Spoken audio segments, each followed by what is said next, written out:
Hi hello नमस्कार. Dream life poem या YouTube चॅनलमध्ये तुमचं पुन्हा एकदा स्वागत आहे.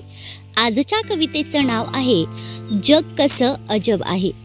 वपू काळेंनी खूप छान पद्धतीने ही कविता लिहिलेली आहे. चला तर मग सुरू करू कवितेला. देवावर प्रेम सर्वांनाच आहे, पण त्याच्या घरी जायची घाई मात्र कुणालाच नाही. आपल्या घरात सर्वांनाच देव हवा, पण त्याच्या घरी आपण जायच्या विचाराने मात्र मनात धडकी भरते. देव आपल्या घरी आला म्हणजे सण, उत्सव आणि आनंद. आपण त्याच्या घरी गेलो म्हणजे दुःख, शोक. देव आपल्या घरी यावा म्हणून आटापिटा, आपण त्याच्या घरी जाऊ नये म्हणून आटापिटा.